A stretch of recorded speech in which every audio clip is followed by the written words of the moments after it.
záběr ze výšku toho motoru, ale to tam vypadá normálně. Jo.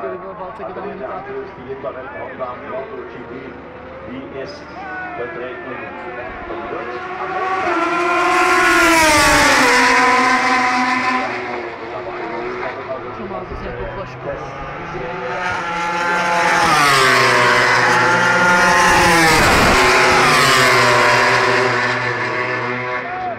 Chlastají Bechera. Co? Že chlastají Bechera. Se nedivím, když má... Říkám, se nedivím, když má 2litrovýho Bechera.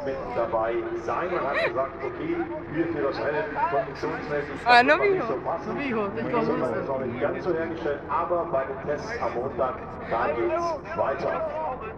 Jsi se dojeli jenom ožrat, ne?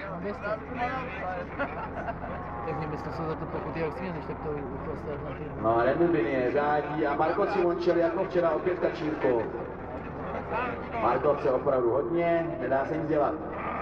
So, Marco Simoncelli hat hier einen kleinen Ausflug in die Wiese gemacht. Das geht jetzt sicherlich sofort zurück in die Box. Man hat hier das zweite Motorrad. Keine Frage, das funktioniert. Auch er ist erst einmal unverletzt, das ist wichtig.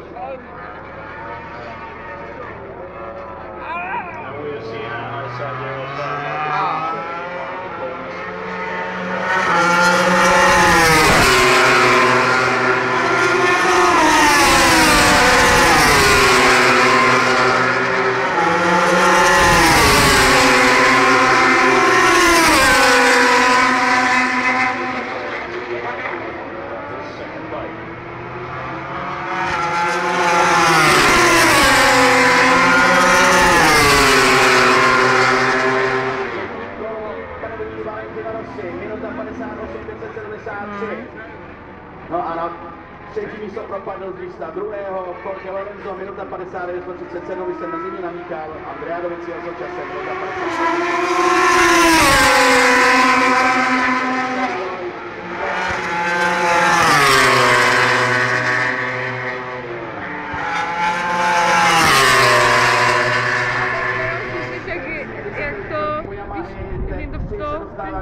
Cože co?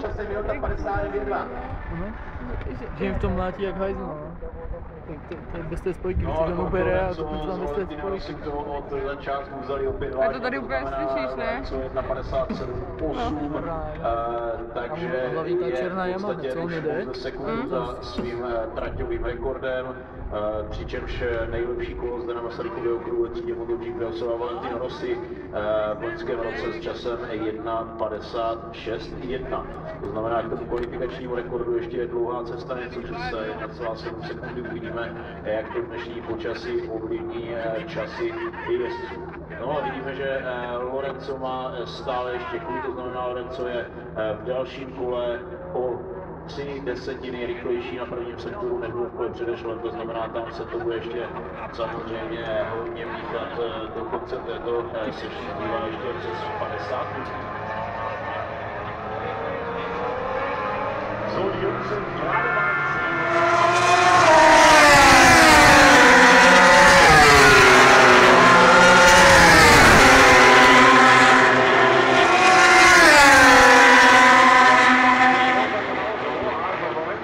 beim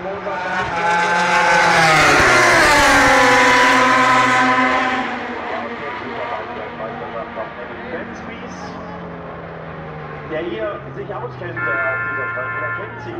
Und der Superbike-Weltmeisterschaft, das ist da. Capirossi liebt diese Strecke hier in Brünn auf.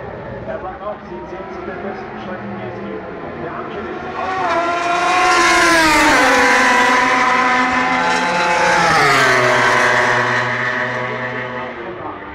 Da haben wir Hayden jetzt draußen.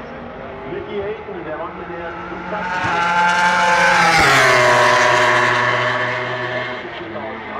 Die Kerle versuchen jetzt hier gleich zu Beginn der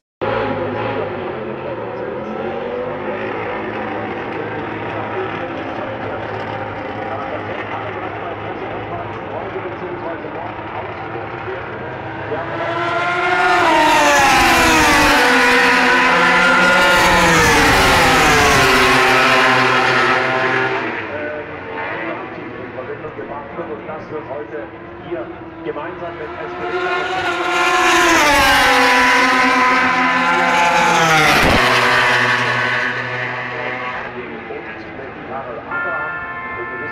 da gibt es einen mehr in der Klasse der so 1/1000 der Abstand von Andrea Dovizioso zu Jorge Lorenzo.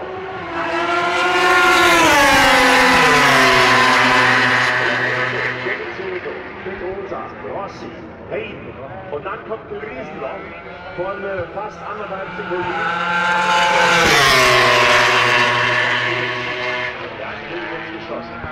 Also, Freunde. To je kurva jedna.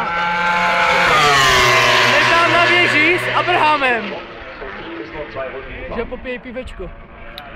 No a Jorge Lorenzo je Dojdu sem. zlepšení v tomto kole prakticky o půl vteřiny, časem minuta 57,3. Ale kde je super? Ale Dani Pedrosa odpovídá, mohli jste na své rovince vidět, jak roztáhl svou auto na 28 otáček, vytočil těch 210 koní. Ale za náma. Na rychlost se Jo, přišla, ale já ji tam přeletěl nevidím, Miklo Hejna takže na oni budou ve Ducati. věži, ne Takže Dani venku, Pedrosa ale... má ní rozjetý nejlépe druhý a třetí úsek.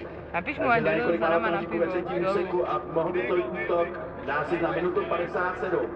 Takže pořadí zatím po té necelé 4 hodince. Lorenzo, Dovizioso, Pedrosa, Rossi, Hayden, Spies, Capirossi, De Angeli zatáhl. V prvním tréninku se nemohl dostat před 2:01.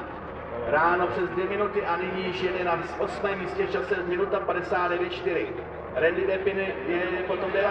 na 59,4 také. Melandri, Espargaro, Barbera, Grália, Simonček, potom